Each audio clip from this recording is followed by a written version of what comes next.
lakay. Ano ba naman yan? Bagsak na naman ako sa basket. Ikaw ba?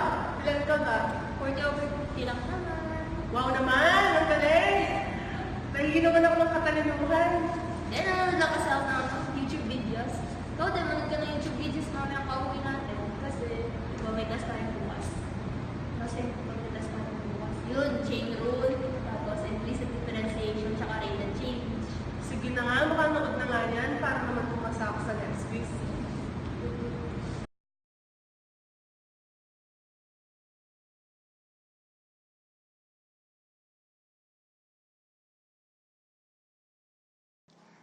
Alright, in this video I'm gonna do some examples involving taking the derivative using the good old chain rule, or sometimes called the outside-inside rule.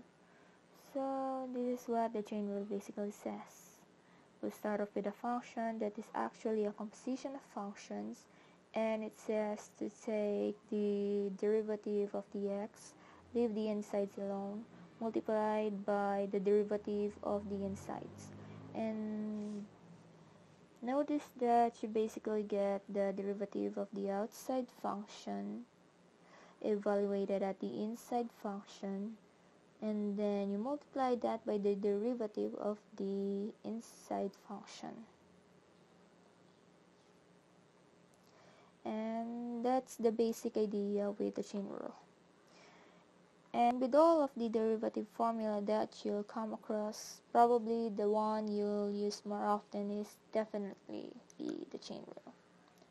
So let's do an example here. So suppose we have the function y equals sine x squared, and we want to take the derivative of this. Well, the derivative of the outside in this case is sine, and the inside is x squared. And the derivative of sine is cosine, and just copy the inside, then multiply by the derivative of x squared, which is 2x.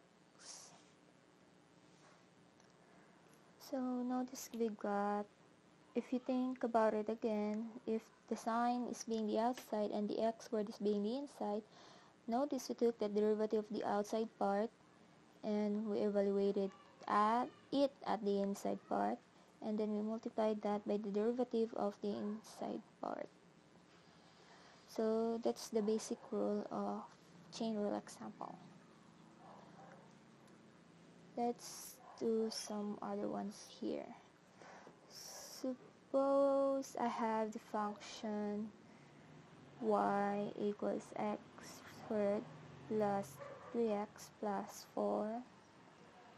Suppose we had it evaluate with the third power. Well, if you had to, you could always just multiply this out. X cubed plus 3x plus 4 3 times, combine your like terms, and then you can use your basic formulas. But suppose instead of the third power, I made it to the 30th power. Probably not want to multiply this thing out of 30 times and collect your terms. You can think about the outside function as being the stuff raised to the 30th power, and even kind of look like it's the most outside. So if on the inside we just had x, on the 30th, the 30 would come out front. So the same thing happens here. The 30 would come out front. I leave the inside part alone. I'll take 1 away to get to 29 power, and then again I'll multiply this by the derivative of the inside stuff.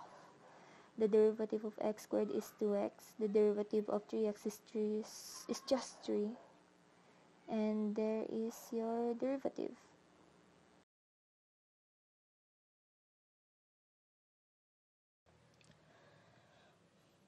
Okay, so here we're gonna do some examples related to implicit differentiation. And these equations here are now implicit equations since we kind of have the x and the y on the same side of the equal signs. Let's look at the first equation, which is x squared plus y squared equals 25. So we're just going to take the derivative with respect to x of both sides. And the derivative of x squared will be 2x plus the derivative of y squared is 2y. And anytime we take derivative involving y, we have to multiply that by dy over dx. And on the right side, when we take the derivative with respect to x, we just get 0. Now that we have the dx over dy isolated by itself, and that's what we want to do in this case, all I'm gonna do is subtract 2x from both sides. So we'll just get negative 2x, and then we can just divide both sides by 2y, and the solution will be dx over dy, and we can just simplify negative 2x over 2y, so it will be negative x over y, and that's the derivative of x squared plus y squared equals 95. Let's do the derivative of cosine of x squared plus sine of y cubed equals 0.6. I have to use the chain rule, so derivative of cosine of x squared is negative sine x squared, and we'll leave the inside alone. Now the derivative of the inside, which will just be 2x. Next, the derivative of sine of y cubed. So the derivative of sine is cosine. Again, leave the inside alone. Then derivative of y cubed, so it be 3y squared. And since this is an implicit equation, we need to remember to tack on that dy over dx. On the right side, the derivative will be 0. And now the goal is to solve for the dy over dx. So the first term, I'll be transposing it to the right, so it will be positive 2x sine x squared. The second term will be written as 3y squared times cosine of y cubed times by dy over dx. And to get the dy over dx, we'll divide both sides by 3y squared cosine y cubed, and the right side will just be left with 2x sine x squared over 3y squared cosine y cubed. And that's the derivative of this equation.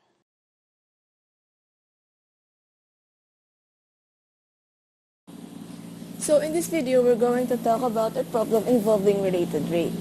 So a gravel is being dumped from a conveyor belt at a rate of 20 cubic feet per minute, and its course is such that it forms a pile in the shape of a cone whose base diameter and height are always equal. How fast is the height of the pile increasing when the pile is 10 feet high? So sabi sa problem na to, na yung pile daw is forming a cone, so we're going to draw a cone. Tapos yung volume daw ng cone na to is 20 cubic feet per minute. So dV over dt is equals to 20. Now, sinabi rin dito na yung height and the base of the diameter is equal.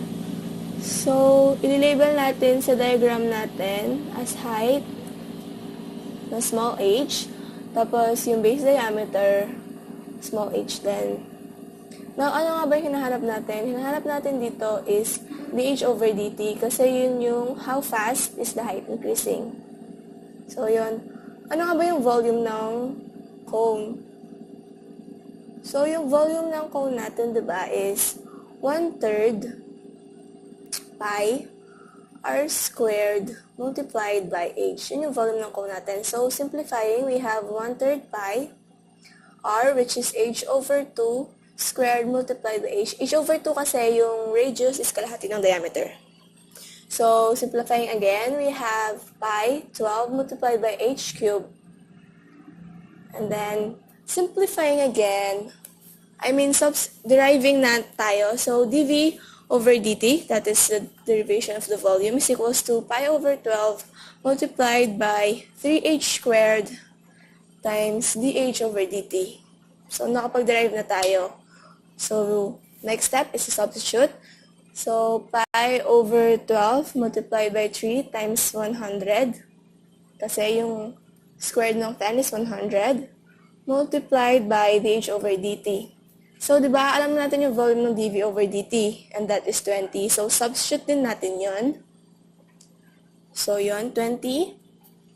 So, kapag kinross-multiply natin to, we will get dh over dt is equal to 20 over pi 12 multiplied by 3 times 100. So, kapag kinalculator natin to, makukuha nating value is 0.254648 feet per minute. And that is our final answer.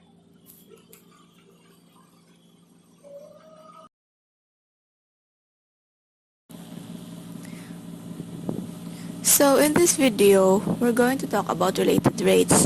So suppose a pebble is dropped into a pool of water, generating circular ripples. The radius of the largest ripple is increasing at a constant rate of 6 inches per second. We want to know what is the increase in the circumference of the ripple after 3 seconds have passed. So, sa mga ganitong problems, may ginagamit akong acronym if I want to solve this problem. So, that acronym is DREADS. So, in this acronym, D stands for diagram or draw a diagram. And then R stands for label the rates. So, yung mga rates, usually, it's dx over dt, dy over dt. Basta lagi siyang with respect to time. So, lagi siyang over dt. Ganun. So, after labeling the rates, we need to make an equation. So, usually my equation dito, yun yung parang volume ng circle, circumference ng circle, volume ng ano. And then D stands for derive the equation. Kung ano yung makamap mo na equation, you need to derive it. And then lastly, S stands for substitute or solve the equation. So, substitute means that we're going to substitute the rates. Okay. And then we're going to substitute the specific rates.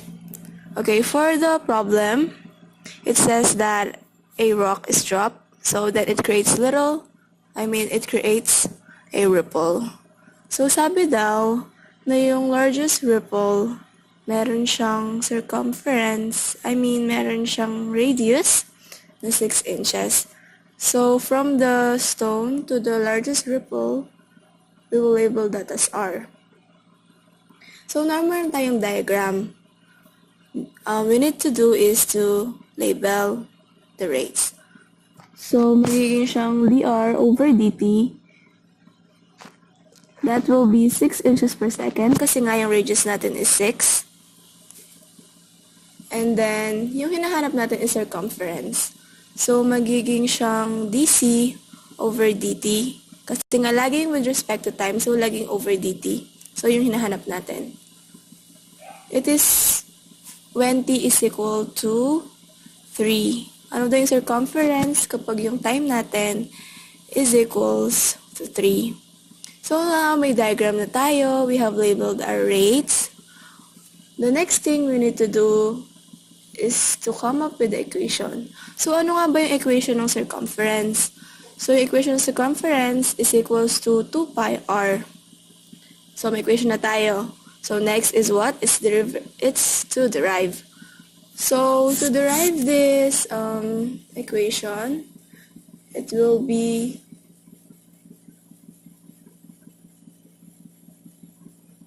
d over dt, yung mga derivatives natin, right?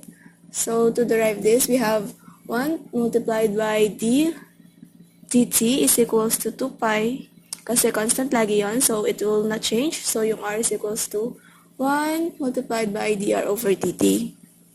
So to simplify this derived equation, we will get dc over dt is equal to 2 pi dr dt.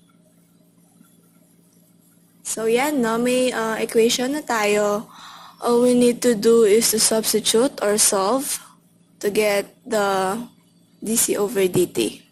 So to do that, we're going to retain dc over dt equals 2 pi, dahil that's a constant, and dr over dt, which is 6 inches per second. So when we multiply that, we will get 12 inches per second. So you notice na hindi natin ginamit yung t, right? Kasi wala naman siya dun sa equation natin. Hindi naman niya kinailangan yung t. So ibig sabihin, independent yung t.